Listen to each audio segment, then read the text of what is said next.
તો જે રીતે મેં તમને કીધું હતું એ રીતે કે આપણે હવે એએચએનના સ્ટાર્ટિંગ કરે તો ફર્સ્ટ આપણે ચોઈસ હોય છે રેસ્પિરેટરી સિસ્ટમથી સ્ટાર્ટ કરીશું.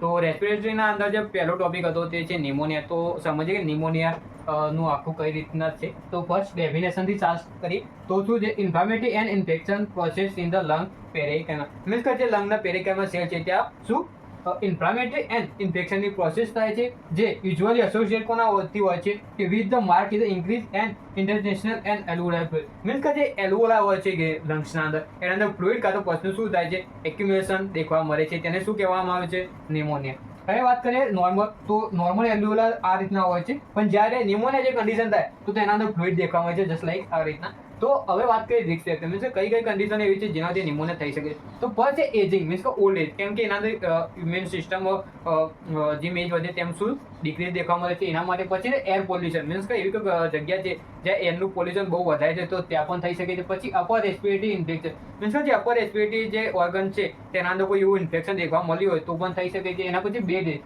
મીન્સ કે બેડ રેસ્ટ જે કન્ડિશન મીન્સ કે જો લાંબા સમય સુધી ઇમોબિલિટી રહ્યા હોય પેશન્ટ તો મીન્સ કે કોમા કે પેરાલાઇઝ જે કન્ડિશન હોય તો એના અંદર પણ દેખવા મળી શકે છે. એના પછી એચઆઈવી વાળા એચઆઈવી ઇન્ફેક્શન થયું હોય તો મીન્સ કે જેને એચઆઈવીના અંદર તમને ખબર છે એ રીતે કે એના અંદર જે ઇમ્યુન સિસ્ટમ હોય એ શું સપ્રેસ દેખવા મળે છે તો એ કોઈ પણ વાયરસ કે મીન્સ કે નિમોનિયા જે કન્ડિશન થઈ શકે છે. એના પછી ઇમ્યુન સપ્રેશન ડ્રગ મીન્સ કે પેશન્ટને એવી કોઈ ડ્રગ ચાલુ છે જેમાં ઇમ્યુન સિસ્ટમ છે એ સપ્રેસ દેખવા મળે છે મીન્સ કે કીમોથેરાપી એવી કન્ડિશનની કીમોથેરાપી કે એવું કંઈ ચાલુ હોય તો તેના અંદર પણ દેખવા મળી શકે છે. પછી ઇન્ટરસ્ટેશનલ કાં તો ગેસ્ટ્રિક ફીડિંગ મીન્સ કે જો પેશન્ટ માઉથથી ફીડિંગ કરી શકતો ના અને આપણે જો ઇન્ટરસ્ટેશનલ કાં તો ગેસ્ટ્રિક ફીડિંગ કરાવતા હોય એ ટાઈમે પણ દેખવા મળી શકે છે. પછી માલન્યુટ્રિશન મીન્સ કે માલન્યુટ્રિશન અંદર પણ દેખવા મળે છે. પછી સ્મોકિંગ કરતું હોય તો પછી ઇન્ક્યુબેશન હોય તો ટેકેલ ઇન્ક્યુબેશન હોય કરते હોય તો એના પછી જે બેક્ટેરિયા ફંગાઈ અને વાયરસ જે કોઈ હોય તો એનાથી પણ થઈ શકે છે. મીન્સ કે બેક્ટેરિયાના અંદર તો સેપ્ટોકોકસ નિમોનિયા હોઈ શકે છે ફંગાઈ અને વાયરસના અંદર ઇન્ફ્લુએન્ઝા વાયરસ કે કોઈ એવા વાયરસ થ્રુ પણ નિમોનિયા થઈ શકે.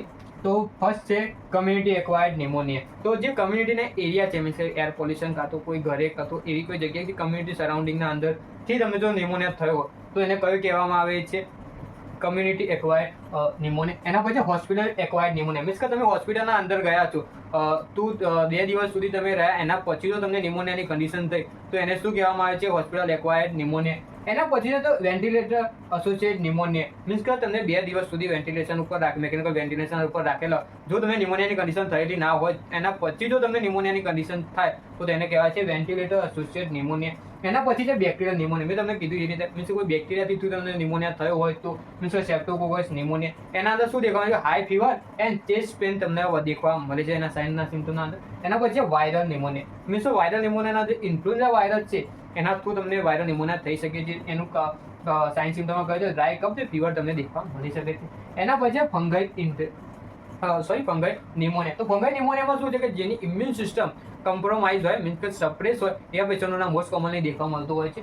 એના પછી છે એસ્પિરેશન નિમોનિયા મીન્સ કોઈ એવી વસ્તુ કે ફૂડ કાં તો સલાઈવા કાં તો ગેસ્ટ્રિક કાં તો વોમિટિંગ એવી કોઈ પણ વસ્તુ જે છે એ તમે inhalation of the food saliva અને વોમિટિંગ તો થઈ હોય લંગના અંદર તો પણ થઈ શકે છે. એના પછી છે ટિપિકલ નિમોનિયા. તો સડન ઓનસેટ મીન્સ કે સડન ઓનસેટ થી થતું હોય એના અંદર શું દેખાય છે હાઈ ફીવર અને પ્રોડક્ટિવ કફ તમને દેખવા મળતું હોય છે. એના પછી એ ટિપિકલ નિમોનિયા. તો ગ્રેજ્યુઅલી ઓનસેટ થતો હોય છે આઈરો મીન્સ સ્લોલી ઓનસેટ થાય એન્ડ એના અંદર ડ્રાય કફ એન્ડ જે ફીવર હોય એ લો ગ્રેડનું ફીવર તમને દેખવા મળતો હોય છે. એના પછી વાત છે લોબર નિમોનિયા. તો એના અંદર શું છે મીન્સ આપણા લંગ્સના અંદર લોબ આવેલા હોય છે મીન્સ કે જો એક જ સાઈડના લોબને અફેક્ટ કર્યું હોય તો એને કયું કહેવામાં આવે છે લોબર નિમોનિયા. એના પછી બ્રોન્કો નિમોનિયા. તો જે બ્રોન્કાઈ હોય છે બ્રોન્કિયોલ સર્જન જે એલ્વુલા હોય છે એમના સુધી તો ઇન્ફેક્શન જે હોય તો એને શું કહેવામાં આવે છે બ્રોન્કિયલ નિમોનિયા. એના પછી ઇન્ટરસ્ટિશિયલ નિમોનિયા મીન્સ કે જે ઇન્ટરસ્ટિશિયલ ટિશ્યુ છે એને અફેક્ટ કર્યું હોય રાધર દેન ધ એલ્વુલા હોય તો એને કઈ કહેવામાં આવે છે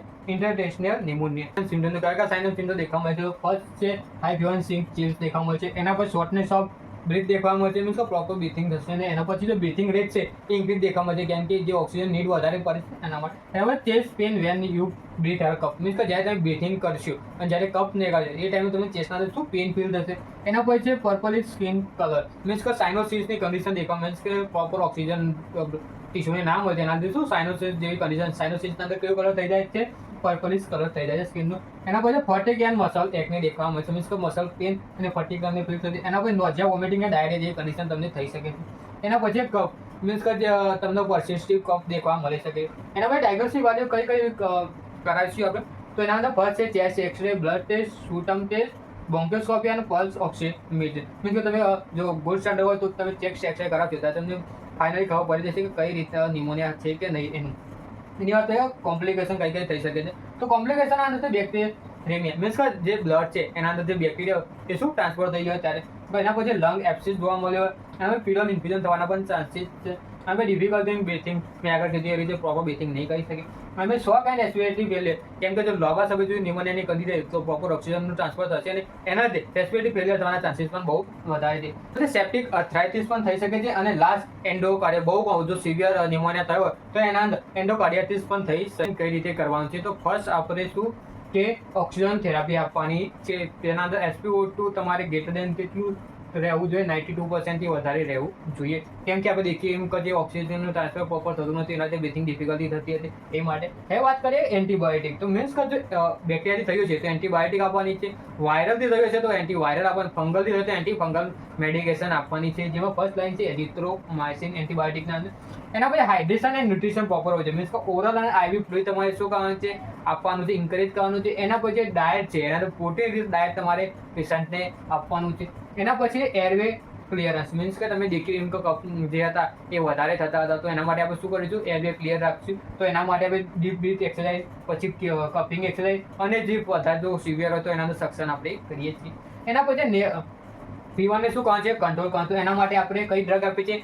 એન્ટીપાયરેક્સિયા એન્ડ એડિક્વેટ રેસ્ટ માટે કહે છે. એના પછી શું આપણે કહે છે? મોનિટર. તો કઈ કઈ વસ્તુ આપણે મોનિટર કરવાનું? તો ફર્સ્ટ વાઇટલ કરવાનું છે, SpO2 ચેક કરવાનું એન્ડ જે બ્રીથિંગનું જે સાઉન્ડ આવે છે એ આપણે શું કરવાનું છે? અસેસ કરવાનું છે. એના પછી નર્સિંગ કેરની વાત કરીએ તો નર્સિંગ કેરમાં શું કરવાનું છે? તો હાઈ ફાઉલર પોઝિશનમાં પેશન્ટને કહેવાનું છે કે એના પછી જે ડ્રગ છે એ proper admission as doctor prescribe. એના પછી જે ઇન્ફેક્શન કર મીન્સ કે પેશન્ટને કોઈ બીજું ઇન્ફેક્શન ના થાય એનું પણ આપણે શું ધ્યાન રાખીશું. એના પેશન્ટ એજ્યુકેટ મીન્સ કે પેશન્ટને એજ્યુકેટ કરીશું કે ડાયટ રિલેટેડ કે હાઇજીન રિલેટેડ એના રીતે આપણે શું હેલ્થ એજ્યુકેશન આપીશું. એના પછી છે પ્રિવેન્શન. તો પ્રિવેન્શન કઈ રીતે કરી શકીએ? તો પ્રિવેન્શન કઈ રીતે કરીએ? તો ન્યુમોકોકલ ઇન્ફ્લુએન્ઝા જે વેક્સિન છે એ કહેવાનું છે કે પ્રોપર ટાઈમ ટુ ટાઈમ લે. એના પછી છે હેન્ડ હાઇજીન, મીન્સ કે જ્યારે ખાય કે જાય ટોયલેટ કરીને આવે કે ત્યારે એમને શું કે પ્રોપર હેન્ડ હાઇજીન રાખવાની છે. એના પછી સ્મોકિંગ સ્ટોપ કરવાની છે. મીન્સ કે જો અગર પેશન્ટ સ્મોકિંગ કરતું હોય તો એને કહેવાનું છે કે સ્ટોપિંગ જે સ્મોકિંગ છે એને શું સ્ટોપ કરી દે. Thank you for watching.